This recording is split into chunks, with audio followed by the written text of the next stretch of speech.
அவருடைய சித்தம் என்னதென்று வேதம் பல வசனங்களில் விளக்குகிறது. முதலாவது ஒரு காரியத்தை பார்ப்போமா? தேவனுடைய சித்தம் உங்கள் ஒவ்வொருவரையும் பற்றி என்ன, அவருடைய நினைப்பு என்ன, தீர்மானம் என்ன, விருப்பம் என்ன கேட்போமா?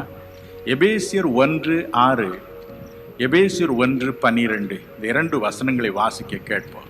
தம்முடைய தயவுள்ள சித்தத்தின்படியே நம்மை இயேசு கிறிஸ்து மூலமாய் தமக்கு சுவிகார புத்திரராகும்படி முன் குறித்திருக்கிறார். தமது சித்தத்தின் ஆலோசனைக்கு தக்கதாக எல்லாவற்றையும் நடப்பிக்கிற அவருடைய தீர்மானத்தின்படியே நாங்கள் முன்குறிக்கப்பட்டு கிறிஸ்துவுக்குள் அவருடைய சுதந்திரராகும்படி தெரிந்து கொள்ளப்பட்டோம். அவருடைய முதலாவது விருப்பம் என்ன தெரியுமா? உங்களையும் என்னையும் பற்றி அவருடைய சுவீகார புத்திரர்களாக புத்திரிகளாக நாம் மாற வேண்டும் என்பதாக. உலக வாழ்க்கையின்படி நமக்கு பெற்றோர் உண்டு. நம் ஒவ்வொருவருக்கும் ஒரு தாய் உண்டு, ஒரு தகப்பன் உண்டு. அவர்களால் தான் நாம் பிறந்தோம், உலகத்திற்கு வந்தோம். சில நாட்களுக்கு முன்பு சென்னையிலே மிக பெரிய செல்வந்தர் ஒருவர், தொழில் அதிபர் ஒருவர் ஒரு நிகழ்ச்சியை நடத்தினார். என்ன தெரியுமா? தனக்கு என்று ஒரு வாலிபனை தத்து எடுத்துக்கொண்டார், ஸ்வீகாரம் பண்ணி கொண்டார். தனக்கு பிள்ளை இல்லை அல்லது தனக்கு ஒரு புதல்வன் வேண்டும் என்று. அந்த நிகழ்ச்சியை பார்த்தவுடன் எல்லாருக்கும் ஒரே சந்தோஷம். நம்முடைய முதலமைச்சர் கூட சென்று அவர்களை வாழ்த்தி பரவசம் அடைந்தார்கள் என்று பத்திரிகையில் நான் வாசித்தேன். ஒரு குடும்பத்தில் ஒரு வாலிபனை, முன்பின் தெரியாத ஒரு குழந்தையை ஸ்வீகாரம் பண்ணுவதில் அல்லது தத்து எடுப்பதில் அவ்வளவு மகிழ்ச்சி. தேவனும் சொல்கிறார், எப்பா, உலக வாழ்க்கையின்படி உங்களுக்கு அப்பா அம்மாலாம் இருக்கிறாங்க, ரொம்ப சந்தோஷம். ஆனா நீங்க எனக்கு பிள்ளையா மாறணும்னு, நான் உங்களை தத்து எடுக்கணும்னு விரும்புறேனப்பா. அதுதான் எனக்கு ரொம்ப ஆசையா இருக்கு என்று சொல்கிறார். நாம் எப்படி அவருடைய ஸ்வீகார புத்திரர்களாய் மாற முடியும், புத்திரிகளாய் மாற முடியும்? என் அன்புக்குரியவர்களே, யோவான் 1:12-13 வசனங்களை வாசிக்க கேட்போமா?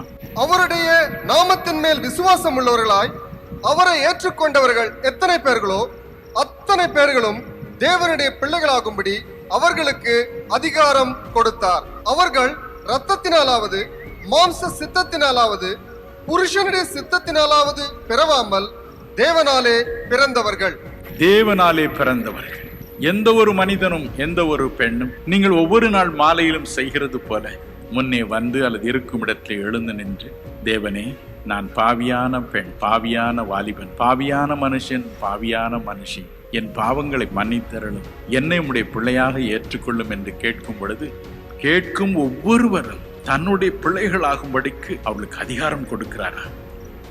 அந்த ஸ்வீகார புத்திர தன்மை, அந்த தகுதியை கொடுக்கிறாரா? அந்த பெரிய ஆசீர்வாதத்தை நமக்கு தருகிறாரா ஒரே ஒரு நொடியில்?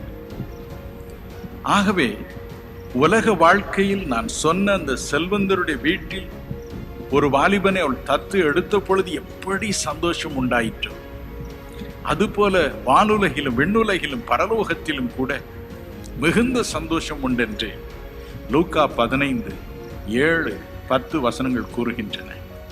மனம் திரும்புகிற ஒரே ஒரு மனுஷன் நிமித்தம், ஒரு மனுஷி நிமித்தம், ஒரு வாலிபன் நிமித்தம், ஒரு கன்னிகை நிமித்தம் பரலோகத்தில் தேவ தூதர்களுக்கு முன்பதாக மிகுந்த மகிழ்ச்சி, மிகுந்த சந்தோஷம். நல்லது. நான் முன்னே வந்து, ஆண்டவரே, என் குறைகளை மன்னியும், என்னுடைய பிள்ளையாக ஏற்றுக்கொண்டார்களும் என்று வேண்டிக் கொண்டேன் ஐயா. அவர் ஏற்றுக்கொண்டார் என்பதற்கு என்ன அத்தாட்சி எனக்கு இருக்கிறது? ரோமர் 8:15 வசனத்தை வாசிக்க கேட்போமா? அந்தப்படி திரும்பவும் பயப்படுவதற்கு நீங்கள் அடிமைத்தனத்தின் ஆவியை பெறாமல் அப்பா பிதாவே என்று கூப்பிட பண்ணுகிற புத்திர சுவிகாரத்தின் ஆவியை பெற்றீர்கள். அப்பா பிதாவே என்று கூப்பிடத்தக்கதான புத்திர சுவீகார ஆவி அந்த நேரத்தில் தேவன் நமக்கு தந்து விடுகிறார். நம்முடைய ஜபத்தில் ஒரு பெரிய மாறுபாடு. நான் சொன்ன அந்த செல்வந்தர் வேறொரு குடும்பத்திலிருந்து ஒரு தம்பியை தத்து எடுத்தார். அடுத்த நாளில் இருந்து அவன் எப்படி கூப்பிட்டு இருப்பான், அப்பா, அம்மா, சாப்பாடாச்சா?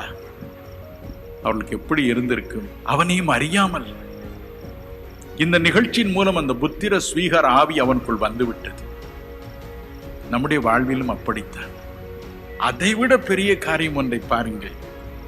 கலாத்தியர் 4:6 நாம் வாசிக்கிறோம். மேலும் நீங்கள் புத்திரராய் இருக்கிறபடினால் அப்பா பிதாவே என்று கூப்பிடத்தக்கதாக தேவன் தமது குமாரனுடைய ஆவியை உங்கள் இருதயங்களில் அனுப்பினார். தம்முடைய குமாரனாகிய இயேசு கிறிஸ்துவின் ஆவியை நமக்குள் அனுப்பி இருக்கிறார்.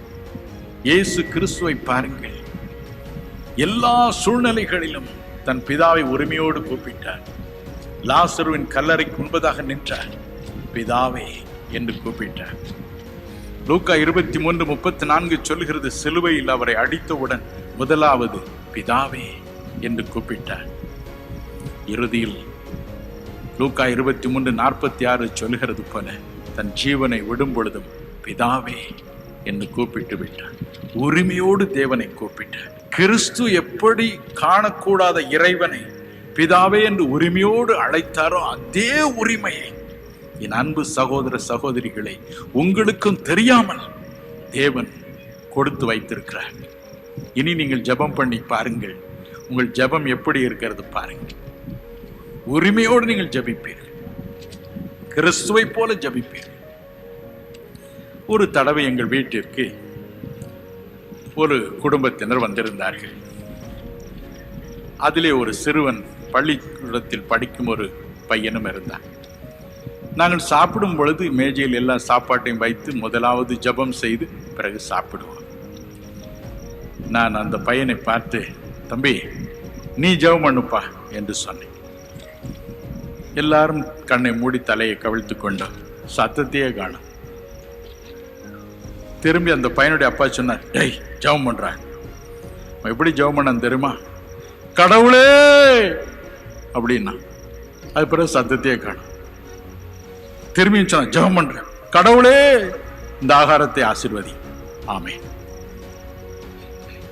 இப்படித்தான் நாமும் கிறிஸ்துவண்டை வரும் முன்புதான் இருக்கிறோம். கடவுளே கடவுளே என்று கூப்பிட்டு கொண்டு இருக்கிறோம். காரணம், இந்த கடவுள் நம்முடைய பிதாவாய் மாறவில்லை, இன்னும் நாம் அவருடைய ஸ்வீகார புத்திரராய் மாறவில்லை என்பதையே இது காண்பிக்கிறது. எபேசியர் 2:19 சொல்கிறது. அதை வாசிக்க கேட்போமா? மிக இனிமையானது. ஆகையால் நீங்கள் இனி அந்நியரும் பரதேசிகளுமாய் இராமல் பரிசுத்தவான்களோட ஒரே நகரத்தாரும் தேவனுடைய வீட்டாருமாயிருக்கிறீர்கள். நீங்கள் தேவனுடைய வீட்டாராய் இருக்கிறீர்கள். இனி நீங்கள் பரதேசிகள் அல்ல, அந்நியர் அல்ல. கவலைப்படாதீர்கள். என்று கிறிஸ்துவே என் உள்ளத்தில் வார், என்னை உமது பிள்ளையாக ஏற்றுக்கொள்ளும் என்று ஜெபித்தீர்களோ அன்றில் இருந்து அவர் உங்களை புத்திர ஸ்வீகார ஆவியினால் நிரப்பி இருக்கிறார். எத்தனை பாக்கியம், எத்தனை பாக்கியம்! ஹல்லேலூயா! எத்தனை பெரிய பாக்கியம்! கவலைப்படாதிருங்கள்.